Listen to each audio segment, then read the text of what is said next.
Aceh di kampung halaman lu men, itu dilarang ya? Dilarang kan? Jadi di Aceh itu dilarang merayakan tahun baru. Ini ada itu apa polisi di Raja itu ya?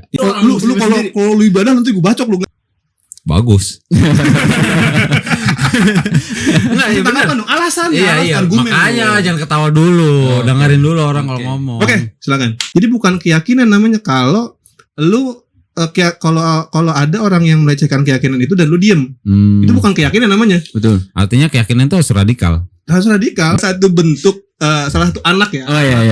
Agama itu kan ada kebebasan berpakaian. Gitu. Yang jadi objeknya adalah wanita. Nah, sekali wanita ini seolah-olah menjadi objek yang harus dilindungi dengan cara ya boleh dong perempuan pakai apa aja, yang salah itu kan pikirannya.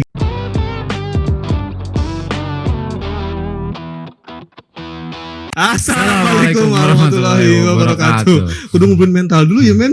Asli, bener dah. Aduh, dadakan. Iya. Dadakan. Tapi enakan begitu. Enakan begitu biar anget. Sontong. Terus. Iya. Sontong. Sih gitu sih pembahasan kita tuh yang anget-anget. Iya benar. Iya. Enggak, sontong apa sih? Ya nggak pernah beli tahu bulat. Kalau begini ya kan, tahu bulat ya kan. Digoreng. Dadakan. Itu doang kan brandingnya. Ada lagi. Itu Sotong tadi. Kali. Iya, panjang. Sontong dibilangnya. Sotong kali bos. Emang cumi kan, cumi. Iya, sotong. Tapi itu dia yang dijual tuh otak-otak sebenarnya. Bener enggak? Kenapa dia bilang sotong? Kayak ini kayak tukang pecel lele, ada gambarnya doang. Ada gurame bang, ada gurame enggak ada. Bawal juga enggak ada. Enggak, itu lu salah persepsi. Sebenarnya bukan gambar gurame. Apa tuh? Ikan aja. Ikan aja. Iya. Kenapa dia persepsinya ke gurame gitu ya kan? Dia berusaha merepresentasikan. Bentuk ikan tuh kayak gitu. Tetap nggak ada kan? Tergantung ininya. Tergantung warungnya. Tergantung ownernya. Sama tergantung mood abangnya. Iya kadang-kadang dia nggak mau lu. Kadang-kadang dia nggak mau beneran. Gue kadang-kadang yang PR itu yang kayak saus padang kayak gitu-gitu cuy. Itu seafood khusus. Iya maksudnya yang kayak gitu-gitu tuh kalau dia lagi udah jam-jam malam nih gitu jam 12-an gitu. Dia nggak mau ngelayanin ya? Nggak mau. Nggak ada. Soalnya PR bikinnya emang lama. Iya. Gitu. Setengah jam ya. Jadi kita ngebahas pecel lele nih hari ini. Oh iya benar. Iya. Tapi nggak juga. Banyak orang pada manggang-manggang, bakar-bakar. Oh iya benar. Nah itu jadi persoalan juga. Iya. Harus kita angkat juga itu. Sebenarnya sikapnya anak-anak muda itu ya sebenarnya bukan anak muda doang sih ya. Lebih kepada umum lah ini. Semua sekte, semua gender, semua usia. Jadi tahun baru tuh selalu diidentikan dengan kayak perayaan gitu kan. Kita udah berganti tahun ya kan, dikasih hidup selama 1 tahun kemarin. Padahal harusnya sedih loh. Enggak juga. Iya kan, kayak maksudnya kayak tahun baru itu kan menandakan usia kita berkurang. Iya benar. Iya dong, makin dekat mati dong. Benar. Ya kan harusnya muhasabah ya. Harusnya sadar diri dong lu gitu. Maksudnya lu dikit lagi mati nih. Harusnya lu mikir dong apa yang mau lu bawa gitu. Capaian ya kan. Capaian. Kok ngomong lu begitu banget sama gua salah. Enggak. Kayak gua kena kanker gitu. Tapi itu fakta. Iya benar. Itu fakta yang ada gitu. Tapi emang sebenarnya generasi muda enggak boleh ya? Dalam hal larut dalam euforia itu ya? Iya maksudnya dalam hal-hal tertentu ya emang nggak boleh. Boleh aja dong. Kalau dia non muslim, ya benar nggak? Nggak apa-apa dong. Salah. Dia kan itu kan perayaan tahun baru dari agamanya dia ya kan. Jadi nggak apa-apa juga.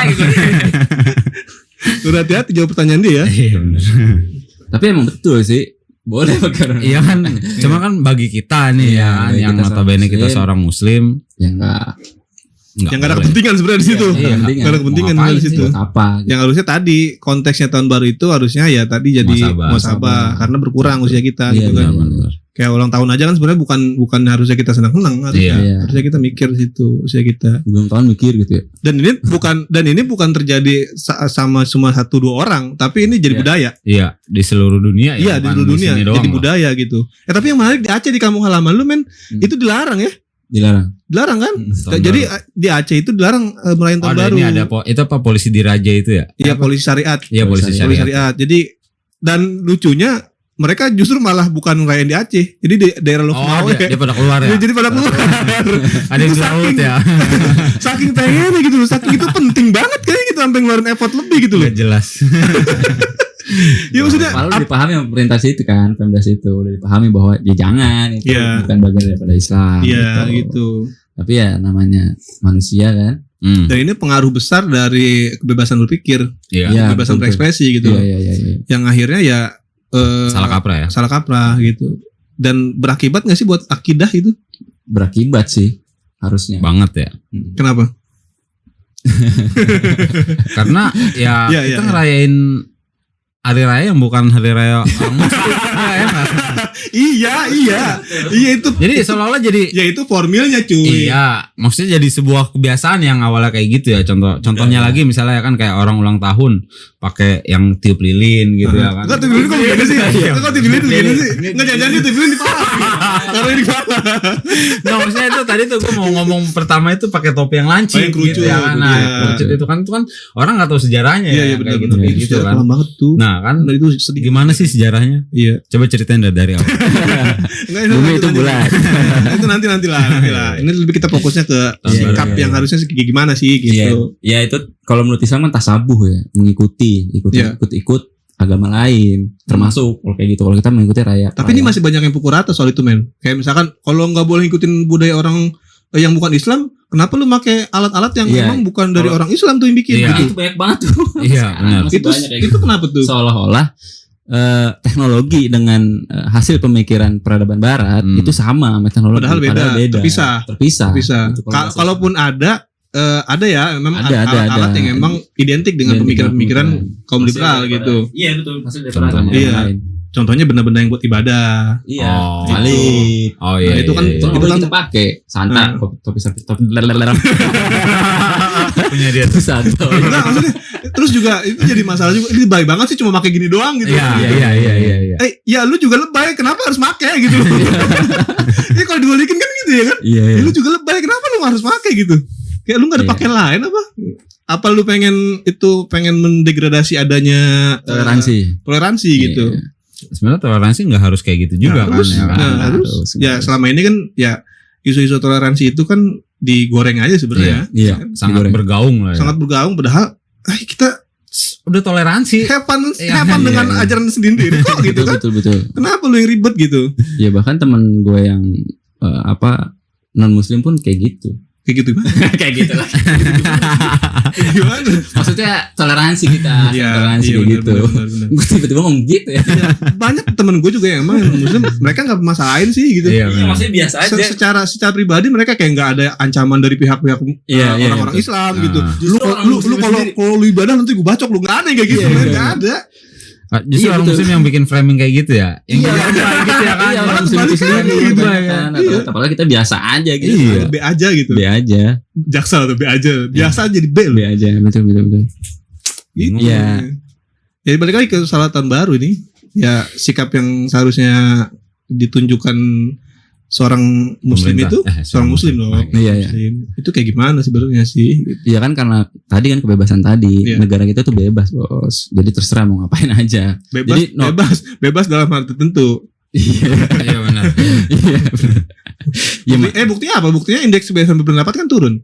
Iya, tahun 2021 ini sekarang ya. Turun kan? Turun drastis itu dibandingkan dengan tahun-tahun kemarin gitu. Iya. Yang lucunya itu justru orang yang sebagai penyelenggara negaranya yang nanya kenapa turun gitu, padahal dia yang penyelenggara negaranya gitu. Kenapa kok bisa turun gitu? Kayak lu bikin mie gitu kan, bikin mie, lu sadar nih lu bikin mie dengan kesadaran penuh lu bikin mie gitu kan, lu nuangin bumbunya tuh cuma sedikit, terus lu nanya, kok kurang asin sih? Kan lu yang bikin mie-nya gitu. Terus dia tuangin lagi garam. Yang dimakan tetap yang di itu ya. Kayak di YouTube. Ya ini kan dampak dari kebebasan berpikir dan berekspresi. Iya, jadi seolah-olah nggak ada batasan lah. Betul. Itu padahal semua ada batasannya. Gitu. Iya betul. Bingung. Enggak, bagi kita itu betul ada batasannya dong. Iya. Seorang muslim. Iya. Sebenarnya orang yang menganut agama pun pasti ada batasannya. Pasti ada batasannya. Semuanya kan. Cuma karena yang nggak ada batasan justru orang nggak beragama. Ya itu. Kan? Agama itu kan tujuannya untuk membatasi kita dari hal-hal yang berkaitan dengan agama lain. Betul. Dengan pemahaman lain. Nah, jadi ada statement orang Amerika kalau nggak salah. Soalnya dia artis. Gue lupa namanya siapa. Tapi lumayan cakep sih. Jadi kayak gini. Enggak, kata-kata statementnya gitu. Bukan keyakinan kalau apa yang kalau sesuatu itu bisa kalau lu ngelihat gimana susah nih gini nih. Yang ini seringkali kan pelan-pelan. Seringkali keyakinan itu kan keyakinan beragama ya, dan bertuhan itu kan seringkali dilecehkan. Betul. Atau dijadikan lawakan gitu. Meme. Ya seolah-olah nggak ada yang sakral di dalam agama nih. Nah dia menghilangkan itu nih, dia mengesampingkan dulu nih sakralisasinya. Jadi yang dia kedepankan itu, yang dia fokus itu adalah soal keyakinannya. Jadi bukan keyakinan namanya kalau lu kalau ada orang yang melecehkan keyakinan itu dan lu diem, itu bukan keyakinan namanya. Betul. Artinya keyakinan itu harus radikal. Harus radikal, harus mengakar gitu. Iya, berarti semua keyakinan dong harusnya radikal ya. Iya. Nah, kenapa radikal cuman buat satu agama doang? Iya. Nah, ini ada tendensi khusus nih. Ini kenapa ini? Harusnya semua dong ya. Iya. Harusnya orang Kristen juga. Gue pernah baca tuh bukan di salah satu penulis pendeta ya di itu pendeta begini ya. Enggak, maksudnya bukunya. Bukunya sorry kecil. Dia nulis tuh. Gue baca di situ beragama itu harus radikal. Iya, serius. Karena emang harus mengakar Iya. Biar enggak gampang goyah ya pastinya ya kan. Iya. Harus dari akarnya dulu. Nanti kan akhlak itu kan daripada buahnya kan. Hasil dari pohon ya. Betul itu dari perilakunya. Jadi implementasinya kayak gimana gitu. Iya, nah, ini juga ada salah satu cuplikan dari film Lake of Fire, tau enggak? Tahu. Lake of Fire tahu kan? Singa. Macan apa sih enggak sih? Harimau ya. Kalau macan mama cantik. Jadi dia lagi makan. Jadi dia sebelum ekspedisi di laut itu kan dia dalam keluarga yang harmonis lah gitu, katakanlah kan, makan di meja makan dengan keluarganya. Nah, si Pai ini itu macannya. Awalnya tuh dia bukan orang. Jadi awalnya itu dia itu belum menemukan agama yang cocok sama dia, yang bisa menenangkan hati dia lah, katakanlah gitu. Akhirnya dia berpikir semua agama ini sama. Jadi dia berdoa di meja makan itu dengan semua cara agama yang ada di India waktu itu. Itu dilihat sama bapaknya tuh, dilirik. Lu ngapain? Dia bilang gitu kan. Saya berdoa dengan 5 keyakinan, dia bilang gitu. Terus bapaknya bilang gini, kalau lu membenarkan semua keyakinan, berarti lu menyalahkan semua keyakinan itu. Betul dong? Iya, betul. Jadi lu meyakini semua agama itu benar, justru sebetulnya lu menyalahkan agama itu semua. Iya. Karena lu enggak konsisten. Karena satu dengan yang lain ada batasannya tadi. Iya. Enggak bisa sama aja lu kayak lu implementasi dalam salah satu implementasi keyakinan agama selain Islam itu kan boleh menaikkan tahun baru nih, ya kan? Artinya lu juga ada batasan di situ dong, harusnya. Jadi maksudnya nggak usah ikut-ikutan gitu. Iya. Dan gak usah lebay juga lah, ngapa sih? Emang kalau nggak ikutan juga nggak apa-apa. Iya. Nggak buntu. Mata lu kecopot ini kan kalau lu nggak ikutan gitu, nggak meledak hidung lu itu. Boleh hidung pada rontok ya. Kalau misalkan ya emang kita kan cuma manggang-manggang doang, bakar-bakaran doang. Emang kenapa nggak bisa dilakuin di hari lain? Iya, makanya. Sekarang aja ya manggang-manggang. Iya, kenapa nggak bisa dilakuin di hari lain gitu? Teman sayang justru malam bos, malam mahal. Iya benar. Harga ikan tuh mahal tahun baru lu. Termasuk cabai ya? Iya, cabai tom. Justru mahal dan dia kayak gak ada kerjaan gitu loh kalau gue pikir ya kan. Dia setahun cuma bakar-bakar. Setahun sekali ya. Iya, dia setahun bakar-bakar.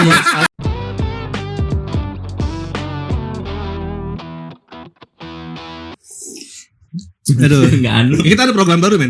Oh iya, betul. Ada program baru. Ini kejutan. Jadi biar lu pasti asin. Hah? Pasti asin. Kok asin? Kejutan. Ya, keju asin ya? Iya. Iya sih, agak asin dikit. Baru ini baru gue. Dia kan lagi lapar, jangan tahu mulu. Ada program baru. Judulnya ini Proko. Pro dan kontra. Kalau gua tambahin N gak enak, men. Kalau gua tambahin N gak enak itu. Proko apa? Proko. Oh, jadi Proko. PROKO. Proko, pro dan kontra. Karena gini, kalau ditambahin N jadi neproko. Gak enak banget. Neproko. Jadi kayak bahasa Rusia ya. Neproko is jadi, kayak bahasa Nepal ya. Ini terinspirasi dari dinamika masyarakat, di mana selalu ada pro dan kontra di tengah-tengah masyarakat. Pro dan kontra di tengah-tengah masyarakat. Kemarin itu kan lama nih soal vaksin, soal corona gitu kan. Ada yang pro dengan vaksin, ada yang kontra. Ada yang microchip katanya. Tapi yang lucu gini loh. Orang tuh lebih takut sama vaksin daripada virusnya, men. Termasuk lo enggak? Enggak, gue gak takut sama vaksin. Cuma gue gak mau. padet, takut terganggu gitu. Itu sama kayak teman gue alasannya.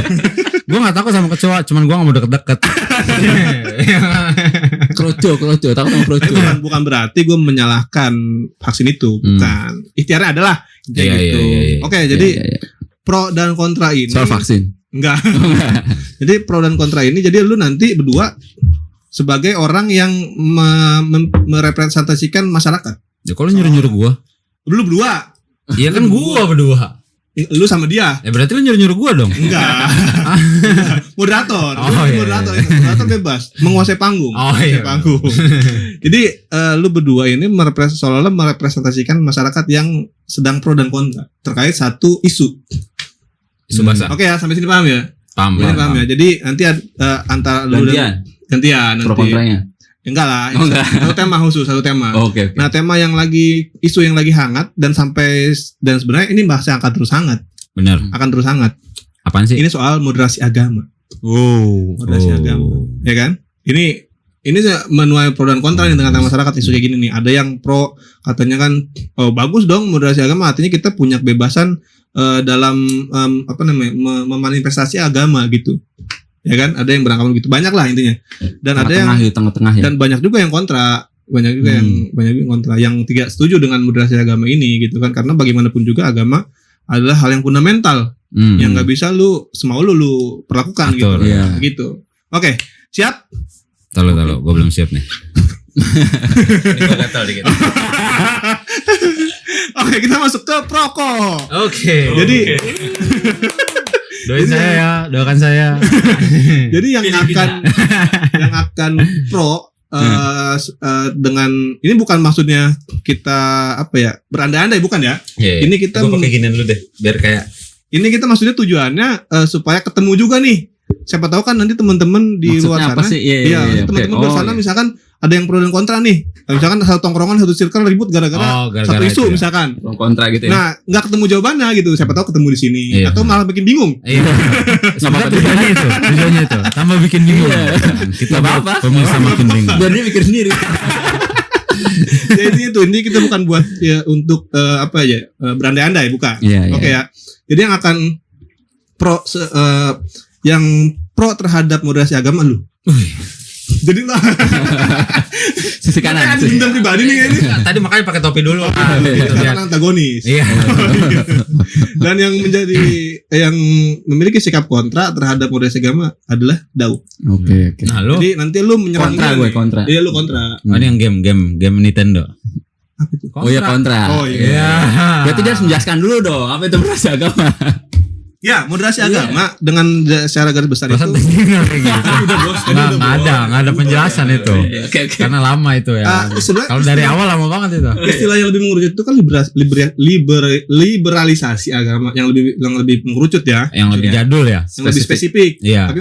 Tapi yang dikenal sama masyarakat ini justru lebih ke moderasinya. Gitu. Iya, karena sekarang kan lebih ini, maksudnya lebih dikemas dalam mode baru, tulisan baru baru ya. Jadulnya kan liberal ya. Iya, di-upgrade. Yang tadinya RAM-nya berapa giga, saya jadi berapa giga. Oke ya. Siap. Iya. Udah dong. Oh iya, udah. Oke, saya siap. Ya, sebagai pengantar. Salah satu hasil dari moderasi agama itu adalah pluralisme. Hasilnya. Pluralnya itu dalam agama Islam itu nggak masalah dong. Masyarakat pluralitas. Masyarakat pluralitas itu ada memang kan yang dengan berbagai macam suku dan agama itu rukun dalam satu daerah, dalam satu tempat gitu kan. Tapi pluralisme ini kan kan seolah-olah menjadi fanatik. Menjadi hal yang tadi ya kayak seolah-olah sakralisasi agama tuh nggak ada. Kayak lu boleh memakai atribut agama apapun gitu loh. Itu termasuk sikap pluralisme tuh. Ya kan? Nah, lu sebagai yang pro terhadap moderasi agama dalam hal ini pluralisme, bagaimana? Bagus.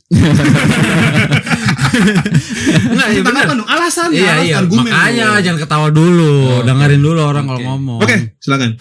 Bagus. Karena ya kan tadi ya masalah pluralisme itu ya kan gue juga sendiri nggak tahu ya antara pluralitas dengan pluralisme itu sama atau tidak, gue nggak tahu ya. Cuman kalaupun emang dia harus plural ya itu bagus dong, artinya kan semua bermacam-macam majemuk manusia gitu ya kan, mulai dari adat istiadat gitu ya kan dan agamanya gitu ya kan, ya itu hidup dalam satu kawasan dan dengan peraturan yang dibuat sedemikian rupa malah bisa menjembatani ya, artinya menjembatani antara aspek itu tadi ya, semua aspek ya, semua aspek mungkin termasuk agama di situ ya kan, ya bagus lah kalau menurut gue ya kan, apa salahnya? Nah pluralismenya tadi sikap itu tadi yang seolah-olah sakralisasi agama tuh nggak ada, jadi lu boleh menggunakan atribut agama apapun, bahkan boleh lu ikut dalam beropini boleh nggak? Entar dulu dong. Nanti ada kesempatan ya, Pak. Sabar, jangan suka nyerah. Keburu habis ntar. Nanti dulu. Salah satunya tadi, bahkan ada yang boleh beranggapan kalau kita ikut boleh masuk ke tempat ibadah orang lain, ikut ikutan ibadah mereka gitu. Ini bentuk toleransi nih gini nih gitu. Itu kan salah bentuk pluralisme tuh. Iya gitu. Benar. Nah itu menurut lu gimana? Ya menurut gua tadi itu ya. Dia agak ngeri-ngeri sedap juga. Enggak, gue coba memindsetkan diri gue ini sebagai orang yang antagonis. Ya gitu. Jadi gue lagi nih ayo jadi antagonis. Lu ada taringnya gitu ya. Ada taringnya. Bisa, Bos. Jadi ya bagus lah, karena misalnya nih orang Islam masuk ke gereja gitu ya kan. Dia kan selain itu bentuk toleransi, itu juga mereka bisa berdakwah di sana gitu ya kan. Dia nggak bisa nggak baca selawat. Iya kan, baca selawat ya kan. Dan mereka kan berdakwah gitu ya kan. Jadi siapa tahu orang-orang gereja itu karena kan ada contohnya ya, satu gereja itu bisa masuk Islam. Kalau nggak salah ada beritanya itu di mana ya, web apa gitu. Webtoon. Baca komik. Ya maksudnya itu salah satu. Jadi ada efek samping bagusnya. Ada efek samping bagusnya yang nggak bisa kita pungkiri gitu ya kan. Hal jadi, itu nggak bisa dipungkiri. Nah, kenapa sih nggak kita coba kayak gitu loh ya kan, pluralisme nggak apa-apa kita coba sekali-sekali ya kan, out of the box ya kan. Pikir mustanir gitu ya kan. Oke. Dosa nggak sih nih? Ya gimana itu selesai gitu? Ya menurut gue sih kayak gitu ya. Menurut dia, jadi menurut Bang Kiki ini ternyata pluralisme itu kan ternyata bisa menghasilkan dampak baik, termasuk dalam tadi ya kan, bisa memberikan hidayah kan, ya siapa gitu, tahu ya kan, namanya gitu. Orang berdakwah kan bisa di mana aja ya kan, di diskotik nggak apa-apa ya kan. Iya kan, bener nggak? Sambil Nah gimana tanggapan Anda, Bung Daud, terkait dengan pluralisasi ini? Menurut dia tadi bisa itu ada efek samping bagus, Pak? Tapi kan nggak bisa, belum. Tadi kan yang disampaikan sama Bung Rama, jadi pluralitas dan pluralisme kan berbeda. Berbeda betul. Yang gue pahami sih begitu sama. Jadi pluralitas itu suatu keniscayaan, perbedaan itu udah pasti ada gitu. Majemuk tadi ada yang hitam kulitnya gitu kan, ada yang putih. Itu selalu terjadi ya kayak gitu ya. Penjelasan keniscayaan pasti itu terjadi, mancung, pesek gitu kan. Tinggi gitu. Kayak gitu kita lahir di apa namanya di negeri dengan keadaan yang ada gitu. Nah, itu keniscayaan, itu pluralitas. Tapi dengan yang gue paham ketika pluralisme, paham daripada ini gue paham ya, menyamakan semua agama itu sama gitu. Jadinya tadi itu yang ranah-ranah ke gereja itu sebenarnya ada bahasanya, kalau bahasa Islam tuh fikihnya kali ya, dakwah di gereja itu ada. Kalau kita cuman sebatas mendatangi tanpa berdakwah itu lain lagi ceritanya, Bos. Berarti boleh dong? Boleh. Datang ke tempat ibadah orang lain untuk dakwah itu boleh? Iya, boleh. Itu yang gak pahami gitu. Tapi kita lihat tadi kan tujuannya tuh dakwah. Lihat lagi tujuannya, kalau kita cuma main-main doang buat apa gitu. Tapi dengan mengusung ide itu masalahnya dengan dia kan tadi pluralismenya, Bos. Iya, tapi dengan secara sadar dan secara opensip itu menyatakan bahwa ya ini bagian dari pluralisme yang bagus.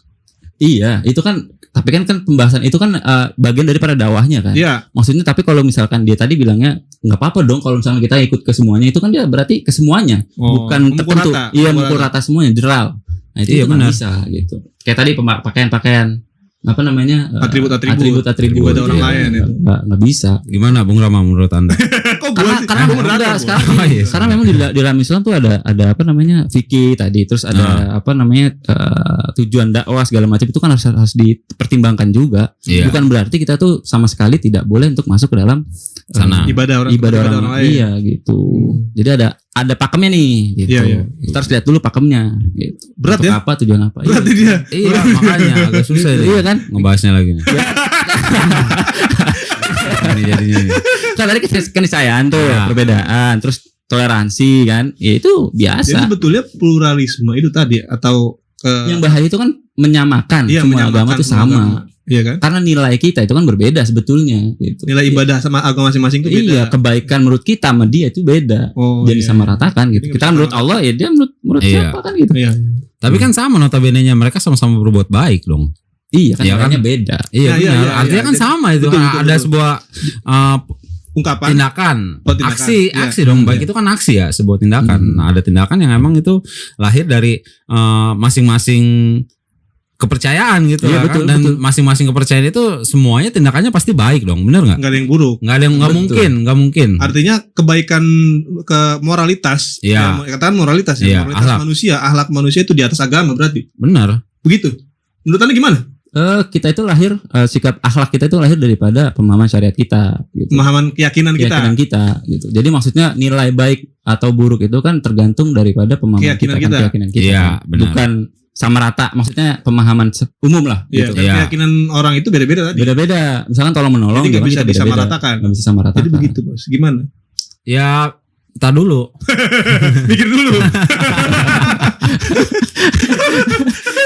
Enggak, maksudnya ini kalau pembahasan di orang umum itu artinya begitu ya, yang mungkin gue dapat resapi itu kalau emang ini kan sama-sama baik gitu, walaupun emang latar belakangnya beda gitu ya kan, artinya kan sama ya. Menurut Islam ini baik, walaupun latar belakangnya adalah misalnya syariat gitu ya kan, akidahnya gitu ya kan, dan menurut sama misalnya kita agama tertentu bukan agama tertentu lah. Misalnya kita nolong orang yang jatuh, ya kan, menurut Islam baik, menurut Kristen baik, menurut Hindu baik, semua agama baik, gitu ya kan, artinya itu kan nilainya kan. Iya. Nanti jadi apa nih yang mau dibahasnya apa nih? Ya itu tadi, jadi nilai moralitas itu apakah di atas agama? Enggak, apakah itu bisa dijadikan standar? Apakah itu bisa dijadikan standar bahwa pluralisme itu dibolehkan? Oh ya enggak. Artinya kan kita baik dong. Iya betul. Kita dia punya standar nih. Ya kan agama lain punya standar. Bukan. Ini ada pertanyaan nonjok ini Pak. Enggak. Bapak udah mulai dekat-dekat ke sini tangan ini Pak. Kita juga punya makayis kan. Standar kan. Standar Islam gitu kan. Jadi aturan kenapa misalkan nih contoh gampangnya dalam Islam itu kan ada jihad kan. Iya. Kata-kata jihad. Bener. Betul.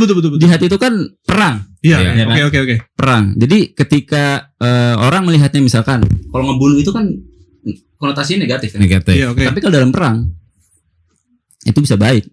Kenapa? Karena perang memang dalam perang juga nggak baik bos kalau ngebunuh. Oke. Silakan lanjut. Iya nih misalnya nih kita lagi perang. Temen kita bunuh. Coba baik gak? Coba bayangin dulu. Ya nggak baik. Kamu agama ini juga dong. Tiba-tiba lu diam, gue duluan. Terus kayak gitu. Nggak usah ngomong agama misalkan. Dalam kenegaraan aja kalau perang itu baik. Iya, benar. Iya. Dihalalkan lah, dibolehkan. Artinya kita punya standar. Benar. Maksudnya. Iya. Tapi di agama lain belum tentu. Nah, itu. Jadi kalau misalkan nilai itu tergantung. Jadi kalau misalkan nilai kebaikan itu dijadikan standar. Dibolehkan pluralisme dengan adanya fakta seperti itu bertolak belakang. Gimana? Yang lain deh. Oke. Jadi Anda kalah nih. Jadi Anda kalah di sini. Masalah pluralisme. Jadi intinya adalah bahwa jargon-jargon yang sering dipakai oleh pengadut-pengadut pluralisme itu sebetulnya nggak kuat. Nggak kuat, termasuk tadi kebaikan itu yang bisa dijadikan standar dibolehkan pluralisme. Iya, karena norma itu kebanyakan itu pemikiran masing-masing. Oke. Kan nggak bisa kita. Beda-beda jadi nanti baiknya. Bisa dijadikan nilai standar. Justru malah itu jadi semacam kayak ruang khusus untuk agama masing-masing gitu loh. Betul. Jadi mereka jadi punya kebebasan sendiri dalam beragamanya dan itu di real toleransi begitu maksudnya. Toleransi itu maksudnya. Gitu. Nggak, ini lu jangan jadi pada nyerang gue dong. Kan sebenarnya gue juga temenan sama lu kan. Gue meluruskan tadi Anda sudah saya luruskan tuh masalah. Penjelasan Anda sudah saya luruskan Pak. Tapi ini ada gantian kan nih, besok gue jadi protagonis ya. Kesannya gue musuh banget jadinya. Ini resiko Anda menjadi seorang antagonis. Perongos memang begitu Pak resikonya. Jadi lu jangan jadi perongos lah intinya lah. Ya itu salah satu isu yang selalu happening tuh di tengah-tengah masyarakat. Nah selain itu dalam satu moderasi agama juga kan lahirlah sebuah kebebasan berekspresi, berpakaian. Benar. Seringkali nih yang jadi objek ini adalah wanita, Pak. Benar. Wanita itu kayak misalkan ala lu kerudungan doang, cocot lu sampah semua misalnya gitu. Toxic nih. Tapi memang itu faktanya, cuy. Tapi memang faktanya. Kayak misalkan kemarin tuh ada abu-abu apa itu pokoknya nggak jelas lah. Gua nggak kenal lah itu siapa namanya, abu monyet atau siapa. Dia bilang yang jadi kasus yang sering kasus pelecehan terhadap perempuan itu bukan hanya terjadi kepada perempuan yang berpakaian seksi. Di pesantren itu perempuan berpakaian muslimah syar'i, tetapi terjadi tetap pelecehan. Benar.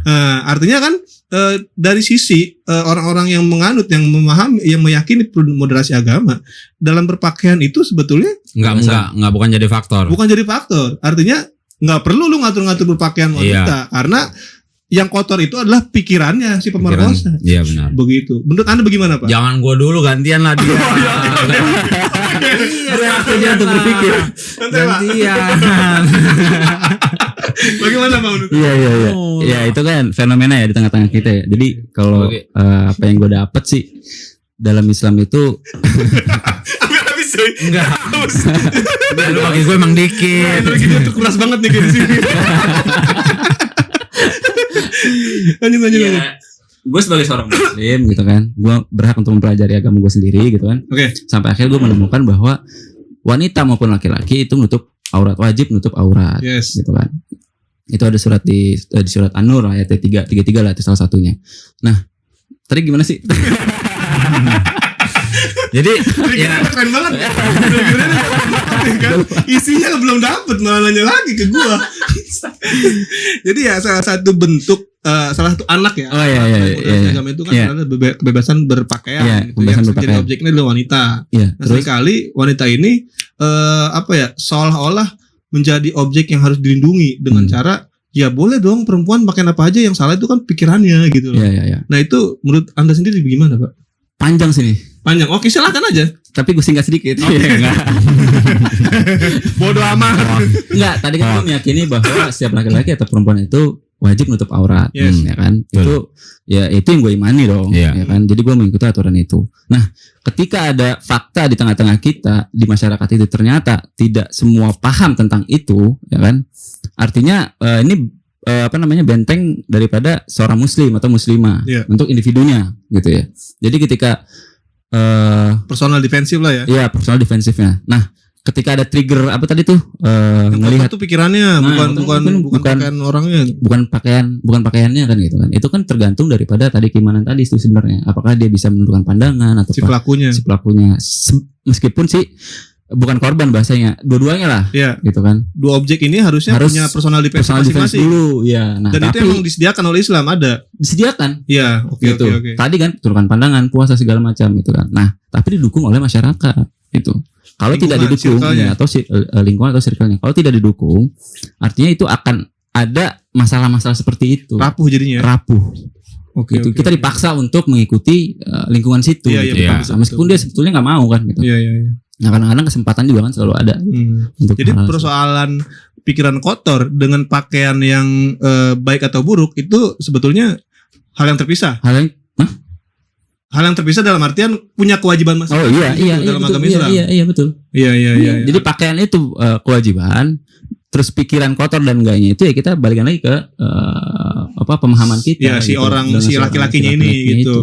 Ya, jadi gue pahami adalah bahwa sebetulnya dengan cara itu tadi ya, personal defensif itu justru malah melindungi dirinya masing-masing. Iya, betul. Si yang tadinya mau berbuat tanda kutip ya asusila, itu tadinya dia ada niat begitu karena dia punya personal defensif yang bagus, kan tertahan. Si wanita yang tadinya juga mau menjadi korban karena dia punya personal defensif, nah akhirnya jadi dilindungi. Oh, jadi kalau kasus itu sih menurut gue minor. Sedikit. Kenapa? Enggak, yang tadi bilang banyak tuh yang berjilbab. Iya, tapi jadi korban pelecehan. Coba kita hitung data deh gitu. Oke. Yang banyak pelakunya tuh dan banyak korbannya tuh seperti apa. Iya. Kayaknya gitu kan. Iya, kita main data nih. Kita main data nih gitu. Kita lihat aja. Karena bisa jadi statement-statement itu juga nggak didukung data. Nah, iya. Cuma melihat satu objek doang gitu. Iya. Padahal tapi digeneralisasi sama dia. Soalnya gitu. Nah, menurut Bapak gimana, Pak? Tapi ada. Iya kan berarti tapi ada. Maksudnya artinya itu tetap berlaku ya kalau menurut gue ya. Oke, lanjutkan. Artinya tadi ini awas sih. Nggak kelihatan tangannya. Dia kalau ngomong tangannya harus kelihatan cuy. Enggak, maksudnya kan lagi ngejelasin body language. Oke. Body language. Lama-lama jadi anak jaksel nih gue. Jadi maksudnya tadi ya personal defensive itu artinya objek ini adalah dua-duanya dong, benar nggak? Tadi kan lu bilang awalnya wanita selalu menjadi objek yang harus dilindungi, benar? Ya, dari sisi orang-orang yang berpaham tadi kan? liberalisme itu seolah-olah perempuan tuh dilindungi dengan cara itu tadi. Yang disalahkan adalah pikiran kotor laki-lakinya. Iya. Gitu. Ya artinya kan si wanita ini objek, si pria adalah subjek, benar nggak? Yes. Nah berarti subjek dan objek itu tengah-tengahnya selalu predikat bos, biar lengkap. Ya kan? Benar ya? Di predikat. Gue serius ya kan? Nggak, sebenarnya gue bingung mau ngomong apa ya. Makanya gue lagi mikir-mikir sedikit sih ya kan. Nggak, artinya ini ya, semua tadi personal defense itu ya kan. Nah kalaupun seandainya si perempuan ini pakai baju muslimah, si laki-laki dengan pakaian dengan pemikiran yang bagus, dengan pemikiran yang kotor, yang kotor, si subjek ini tetap pemikirannya kotor. Artinya kan kasus-kasus pencabulan itu tetap terjadi tadi, benar nggak? Ya, tapi itu ya, dijelaskan tadi bahwa dua orang ini, dua sosok ini itu harus punya masing-masing personal defensif. Kalau memang tidak mau terjadi pelecehan. Benar. Dan artinya, itu harus dukung dengan tadi circle-nya yang baik. Artinya semua ini harus berkesinambungan. Benar, saling bersinergi. Saling bersinergi. Tapi yang tadi Anda sepakat. Yang tahu kan gue antagonis. Tapi yang Anda sebutkan tadi bahwa sama aja kalau pikiran laki-laki yang kotor, itu kalau kotor, artinya dia memang tidak punya personal defensif. Salah dia dong harusnya. Benar. Artinya gini ya, kalaupun dia wanita itu memakai baju seksi, tapi si pria ini punya self defensive, itu nggak bakal terjadi juga dong. Iya, betul. Benar nggak? Iya. Ya artinya kan semua ini saling bersinergi dan. Oke, gue bisa berarti nggak salah kalau perempuan itu berpakaian bebas juga. Ya artinya permasalahannya sebenarnya ada di laki-laki itu sendiri ya kan. Lah tadi kan Bapak bilang kalau misalkan kan tadi kan antara salah dan nggak salah ya kan. Berarti kalau si perempuan nggak salah, yang salah si lelaki lah. Iya. Kalau si perempuan salah, ya si lelaki nggak salah. Ya kan begitu berbanding kebalik ya kan, subjek dan objek. Maksudnya tadi penjelasan yang tadi kalau ini kan tadi pertama ya kan. Enggak salah bos. Pertama itu baca Quran dan maknanya. Yang kedua. Yang pertama kan itu tadi dijelaskan bahwa kalau laki-lakinya itu pikirannya kotor sama aja perempuan muslimah juga. Tetap. Ini pertama. Ya. Kalau ini kesalahan terletak pada laki-lakinya. Ya. Tapi kalau misalkan artinya kalau misalkan di narasinya seperti itu, berarti kalau misalkan perempuannya berpakaian seksi juga nggak masalah. Kalau laki-lakinya punya self defensive. Iya, kayak gitu. Artinya kan artinya nggak ada masalah pakaian seksi seperti juga. yang gue bilang tadi, kalau perempuannya salah, lelakinya nggak salah. Kalau lakinya salah, perempuannya nggak salah. Iya. Kan udah, lu ngapain sih lebar-lebarin? Ribet banget. Mungkin gue tambahin ya. Oke, silakan. Iya. Ya Pak, jadi jadi dia mengcounter argumen Anda tadi bahwa yang Anda bilang semuanya bersinar ternyata enggak dengan argumen seperti itu. Bagaimana? Ini nggak penting banget ya nama-nama kayak gini. Kalau orang belum pada bisa tahu kan ya sebenarnya. Iya, ini kan siapa tahu ini terjadi perdebatan seperti itu. Cuma kan saya perdebatan di muka umum itu nggak ada moderator cuy. Iya betul. Emang lagi debat tiba-tiba dengar saya jadi moderator. Anda yang ikuti aturan saya. Nggak ada kan? Lari-lari bawa dasi gitu. Pakai dasi dulu. Tahu. Oke, lanjut. Jadi tadi itu kan personal defense-nya kan tadi ya. Jadi ada namanya faktor lain juga. Jadi masyarakat atau lingkungan. Maksudnya apa? Apa namanya ketika kita sudah personal defense kita gitu kan. Udah bagus lah gitu. Tapi ternyata di tengah-tengah di tengah-tengah kita itu ternyata luar biasa banyak, ini bahasa Islam ya, kemaksiatan gitu. Problem-problem itu. Toxic. Ya toksik lah gitu kan. Dia mempertahankan itu tuh akan cukup sulit. Tapi bisa nggak? Iya, insya Allah bisa. Kalau misalkan dia bisa. Iya, berarti bagus dong. Iya bagus berarti. Bagus. Iya bagus. Steven itu bagus. Mari kita kasih upload orang itu. Enggak, karena kenapa harus ada sinergi antara masyarakat dengan individu? Karena ada gorizah atau bahasa Islam bahasa ininya adalah naluri. Ya kan? Jadi setiap manusia itu punya naluri keinginan untuk seksual gitu, atau kasih sayang, cinta dan semacamnya itu. Nah, itu ketika ada motivasi dari luar, dorongan dari luar gitu kan. Berupa tadi pakaian yang seksi gitu kan. Itu pertama dilihat dosa bagi seorang muslim gitu kan, atau muslimah. Pertama itu. Kedua, itu akan menjadi trigger dia. Dorongan dia untuk melakukan hal itu tadi. Makanya kan kasus-kasus yang terjadi sekarang itu bukan hanya kepada pasangan yang bukan halal, yang belum halal, tapi juga pasangan-pasangan bahkan selain manusia. Itu karena ada goriza tadi, naluri. Nah, makanya dicegahnya oleh masyarakat. Bahkan harusnya ada dari negara. Iya. Artinya ini mencegah itu semua. Artinya naluri itu, sorry gue potong ya. Iya. Artinya naluri itu bisa jadi celah. Kalau semuanya nggak bersinergi. Gitu. Makanya tadi kenapa ada? Jangan sampai ada jadinya. Iya, makanya kenapa ada? Ya tadi katakanlah Ustadz tadi dibilang gitu kan, yang bisa pecah bulan segala macam. Bahkan yang terbaru itu 12 santri itu pesantren kayak gitu kan. Nah, itu kan karena ada support sistemnya. Coba bayangin, dia sendiri di situ laki-laki, nggak ada guru-guru yang muslimah yang untuk mengajarkan karya santriwatinya gitu. Iya. Seharusnya kan memang yang ngajar itu ya baiknya untuk mencegah perempuan dan perempuan lagi ngajar gitu, itu lebih bagus. Nah, itu trigger tadi tuh. Ada naluri daripada manusia itu sendiri. Jadi gitu, Pak. Jadi gue lagi ngebayangin. Kan tadi kata dia suruh bayangin. Sama. Buru habis ini durasinya. Iya, jadi yang intinya kesimpulan bahwa tadi ya, kalau perempuan yang salah, laki-laki yang salah, atau kalau laki-laki yang salah, perempuan yang salah, itu sebenarnya celah ya. Celah yang bisa ditutup dengan kesinergian itu tadi. Nah, dengan circle-nya dan support system dari negara. Yang ketika itu terjadi, itu akan menutup sekecil-kecilnya, serapat-rapatnya celah-celah itu tadi. Iya, itu. Makanya tadi gue bilang kasus-kasus itu jadi komprehensif ya, men. Komprehensif. Gimana, Pak? Anda terima argumentasinya? Entar dulu, masih ada lagi. Masih ada lagi? Iya. Oke. Sambil lu di kantong saya. Enggak, jadi gini ya, kalau emang tadi contoh simpelnya masyarakat mempengaruhi, memang benar banget, gue setuju gitu ya kan. Cuman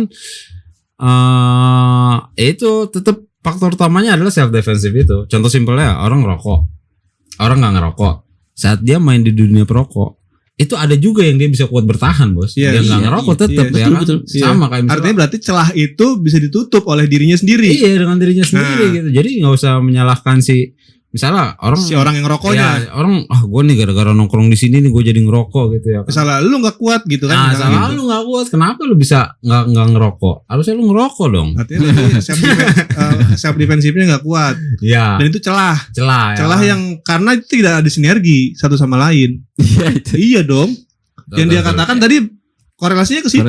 Gimana? Ulangin. Ya, tadi kan dikatakan kalau orang yang tadinya nggak ngerokok bisa ngerokok. Disalahkanlah orang yang ngerokok di situ karena gaul di situ dia. Itu makanya. Itu kan tidak ada di self defensif dari si orang yang tadi yang nggak ngerokok kan. Iya. Nah, itu kan celah. Celah yang nggak bisa ditutup karena circle tadi. Iya. Artinya circle itulah yang membuat celah itu terisi. Tapi celah itu juga bisa ditutup sendiri oleh dia sendiri gitu ya kan, dan dia dengan self defensifnya itu udah celah, bos. Enggak, dia nggak ngerokok nih. Iya. Dia main ke dunia perokok. Iya. Dia tetap nggak ngerokok. Ada kan yang ada yang gitu, ada. Dia yang ngerokok nih. Iya. Main ke dunia nggak ngerokok. Dia tetap ngerokok. Kenapa yang ngerokok itu ada? Karena dia pengen ngerokok. Iya, itu harusnya panjang tuh. Kenapa ngerokok itu ada kan? Iya. Ini mau gue ceritain dari awal kan? Ya, artinya circle itu terbentuk dong. Iya. Circle itu terbentuk karena ada support sistemnya.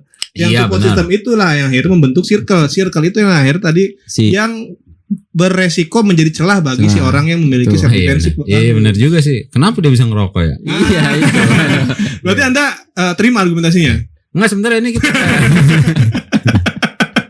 kalau berdebat itu kayak berdebat ini ya, berdebat mana duluan, telur dan ayam. Enggak, sebetulnya semua hal semua isu. Iya, artinya saling bersinergi kan. Iya. Itu sama kayak telur sama ayam kan saling bersinergi dia. Kalau nggak ada telur nggak ada ayam. Jadi apa duluan yang lahir? Iya, kita tanya Oke ya, ini kita selesaikan aja. Ini sesi proko kita pada video kali ini.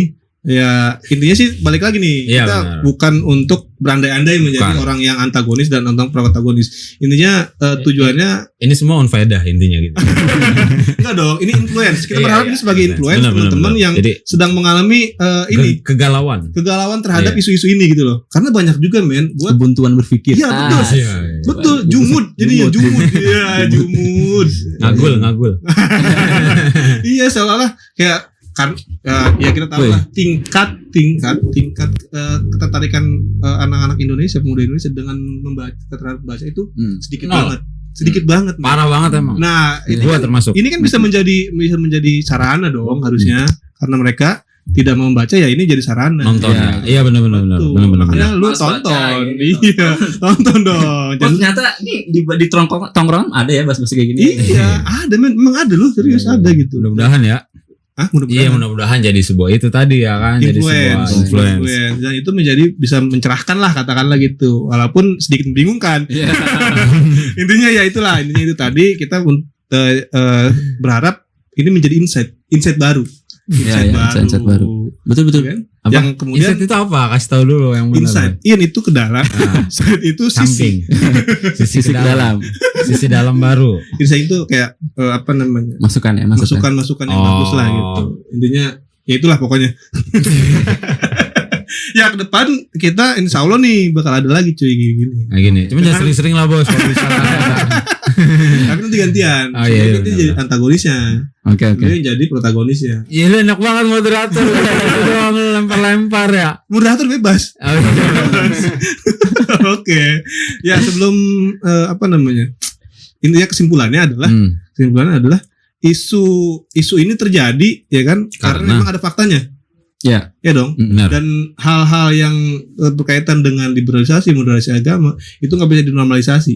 Harus ditindak, harus disikapi dengan baik. Jangan sampai menjadi tadi yang lu bilang jadi kebuntuan berpikir buat kita. Kita nggak nemuin jawabannya. Bahkan ada survei dari salah satu media yang bagus juga sih, emang itu dari Amerika yang ada di Indonesia tentunya. Dia bilang katanya tingkat kesetresan pemuda Indonesia itu sampai mencapai intinya tinggi lah. Karena mereka karena saking kecewanya dengan kebijakan pemerintah.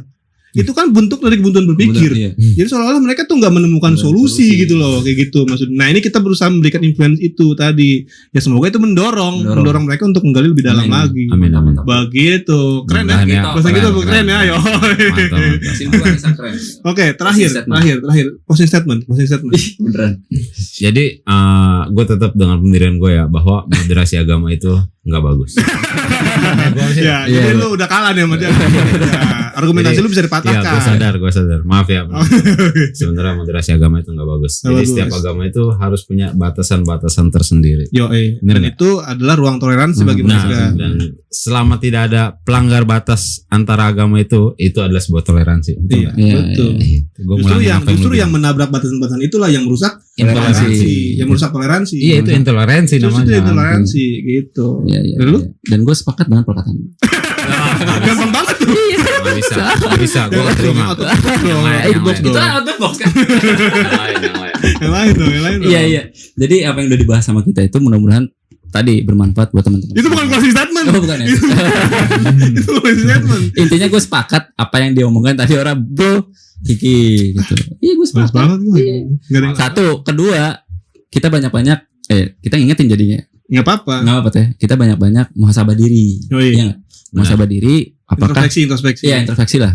Iya, muhasabah tuh introspeksi itu kan salah satu melihat salah satu sarana untuk melihat potensi diri. Iya betul. Iya dong, benar dong. Karena banyak juga orang-orang yang tadinya nggak punya potensi di bidang tertentu jadi punya potensi karena dia merasa perlu melihat dirinya, perlu melihat kekurangannya. Selalu introspeksi. Betul. Mau dulu aja yang closing statement deh. Lu nyolong-nyolong sesi orang mulu. Jadi gue sepakat.